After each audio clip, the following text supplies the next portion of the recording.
hari ini, Teacher yakin kita semua masih dalam keadaan luar biasa sehat. Hari ini kita akan tetap melanjutkan pembelajaran kita dari pertemuan yang lalu. Hari ini kita masih berada di tema 1, subtema ketiga, kita memasuki pembelajaran 3 dan pembelajaran yang keempat. Seperti biasa, sebelum kita mulai pembelajaran, kita berdoa dulu. Kita bersatu dalam doa. Terima kasih Tuhan Yesus karena dari malam hingga pagi ini Tuhan Yesus masih sertai kami. Tuhan Yesus masih berikan nafas kehidupan buat kami. Sebentar kami akan memulai pembelajaran tema kami. Kami memohon kiranya Tuhan memberikan hikmat, kepintaran dan kecerdasan buat kami. Dalam nama Yesus yang telah berdoa dan mengucap syukur. Amin. Kita memasuki tema 1, subtema 3, pembelajaran 3 dan pembelajaran keempat. Tujuan pembelajaran kita yaitu 1. Siswa mengetahui cara perkembangbiakan pada tumbuhan. 2. Siswa mengetahui sikap-sikap yang menerapkan sila Pancasila. 3. Siswa mampu membuat poster tentang ajakan melestarikan hewan dan tumbuhan. Mari kita buka buku paket tematik halaman 133 pembelajaran ketiga. Apakah kamu pernah memperhatikan hewan berlari? Apa perbedaan cara hewan berlari dengan manusia? Mengapa makhluk hidup diberi keterampilan berlari? Untuk memahaminya, yuk kita pelajari sambil mempraktikkannya. Pernahkah kamu memperhatikan gerak hewan? Ternyata hewan juga bergerak dengan gerakan lokomotor dan non-lokomotor. Ingatkah kamu apa yang dimaksud dengan gerakan lokomotor dan gerakan non-lokomotor? Di pembelajaran PJOK tentu kamu sudah pernah mendengar apa itu gerakan lokomotor dan gerakan non-lokomotor. Ya, betul sekali, gerakan berpindah tempat dan gerakan tidak berpindah tempat. Kamu telah mempelajari tentang pentingnya melestarikan hewan dan tumbuhan. Adakah yang dapat kamu lakukan untuk mempercepat perkembangan tumbuhan? Kita akan belajar tentang perkembangbiakan tumbuhan secara generatif dan vegetatif. Apa itu perkembangbiakan generatif pada tumbuhan? Perkembangbiakan generatif terjadi pada tumbuhan berbiji dan melibatkan tumbuhan yang memiliki alat kelamin jantan dan betina. Proses perkembangbiakan generatif terjadi saat sel sperma dari benang sari bertemu dengan sel telur dalam bakal buah. Perkembangbiakan generatif ini terjadi pada tumbuhan berbiji karena nantinya proses melibatkan bakal buah yang akan tumbuh menjadi tanaman baru. Agar perkembangbiakan ini terjadi, maka bunga harus memiliki alat kelamin jantan berupa benang sari dan alat kelamin betina yaitu putik. Di pembelajaran yang lalu kita sudah pelajari yang menjadi alat kelamin jantan pada tumbuhan itu adalah benang sari, sedangkan alat kelamin betina pada tumbuhan adalah putik. Namun tidak semua tumbuhan memiliki bagian yang lengkap, yaitu bunganya terdiri dari putik dan serbuk sari. Karena ada jenis bunga lengkap dan tidak lengkap. Bunga lengkap terdiri dari putik dan benang sari yang terdapat di satu pohon yang sama disebut dengan monoesis. Sedangkan bunga tidak lengkap berarti bunga jantan dan bunga betina berada di pohon yang berbeda yang disebut sebagai diesis. Penyerbukan dapat dibantu oleh berbagai perantara. Karena tidak memiliki alat gerak yaitu tangan dan kaki, tumbuhan tidak bisa langsung melakukan perkembangbiakan generatif. Inilah sebabnya tumbuhan perlu dibantu oleh berbagai perantara untuk melakukan perkembangbiakan generatif dan menghasilkan buah atau tumbuhan baru. Setidaknya ada 4 perantara yang bisa membantu tumbuhan untuk melakukan perkembangbiakan generatif. 1. Angin. Penyerbukan dalam proses perkembangbiakan generatif pada tumbuhan bisa dibantu oleh angin sebagai perantara.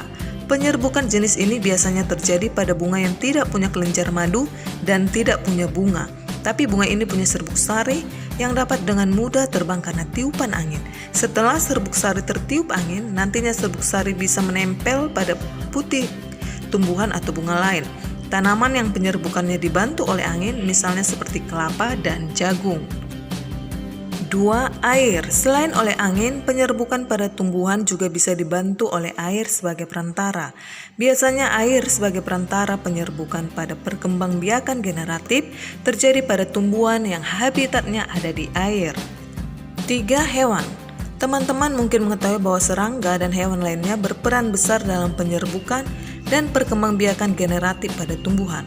Penyerbukan yang dibantu oleh hewan terjadi pada bunga yang menarik menurut para hewan.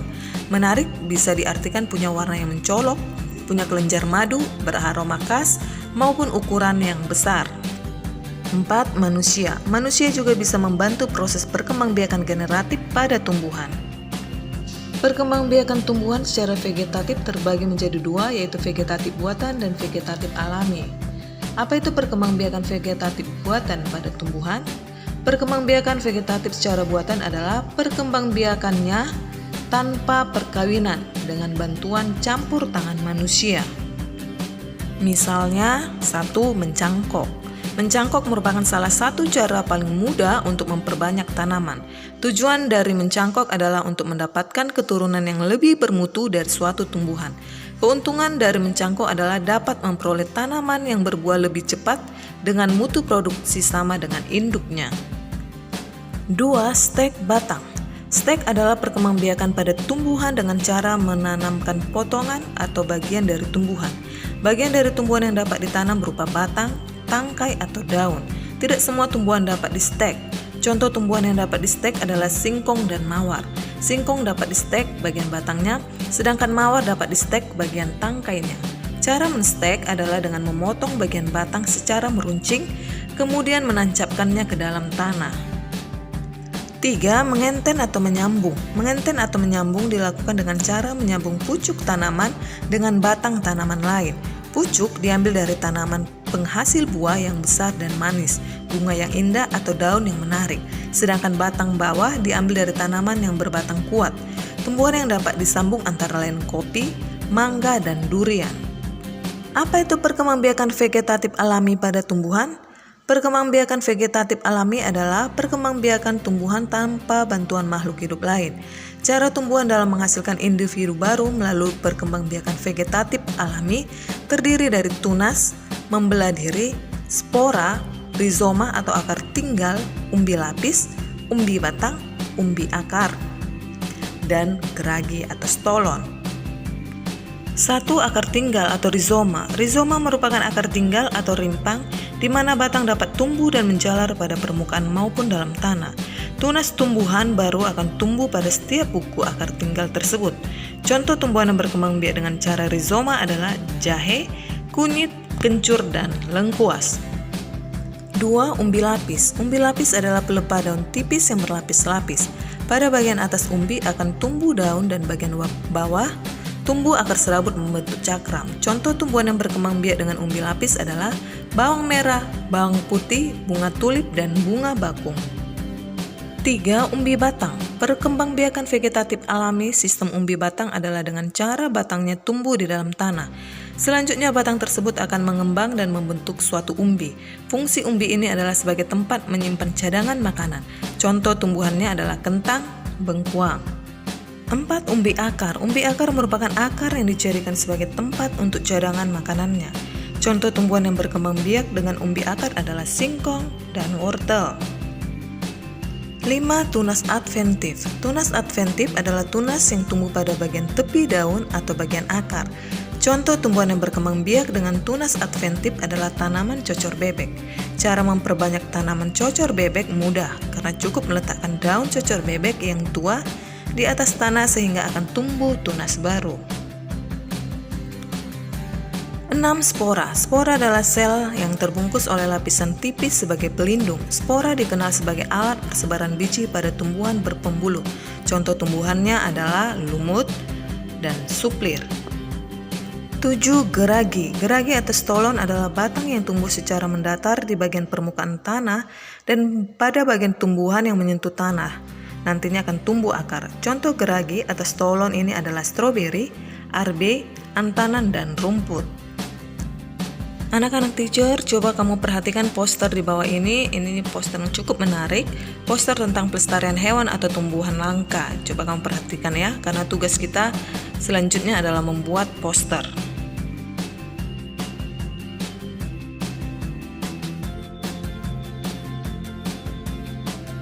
Poster adalah karya seni atau desain grafis yang berisi komposisi gambar dan huruf yang menarik di atas kertas berukuran besar dan berisi pesan-pesan. Poster biasanya ditempel di tembok, di tempat umum, di kendaraan, dan di tempat strategis yang dikunjungi banyak orang dan mudah dibaca. Kita lanjutkan ke halaman 140 pembelajaran 4. Perhatikan lingkungan di sekitarmu, ada banyak hewan bukan? Tahukah kamu bahwa menyayangi hewan adalah wujud dari rasa syukur kita kepada Tuhan Yang Maha Esa? Menyayangi binatang adalah wujud dari penerapan sikap yang sesuai dengan sila Pancasila. Bacalah cerita berikut. Plak, ya ampun, kasihan anak burung ini, pasti ia terjatuh dari sarangnya. Aku harus mengembalikannya ke sarang. Burung sekecil ini belum bisa mencari makan sendiri. Selamat beristirahat burung kecil. Apa pendapatmu mengenai sikap yang ditunjukkan oleh Edo terkait penerapan sila Pancasila? Kamu sudah belajar tentang penerapan sila-sila dari Pancasila selama ini. Kamu juga sudah menikmati cerita dalam bentuk komik. Tahukah kamu apa yang dimaksud dengan komik? Komik adalah cerita bergambar, isinya berupa gambar-gambar yang disusun berurutan dan saling berhubungan. Komik memiliki balon kata-kata atau dialog. Bacalah teks berikut dan buatlah kesimpulannya. Bunga melati putih berasal dari Asia Selatan. Tanaman perdu ini tumbuh di negara Asia Tenggara seperti Indonesia dan Malaysia.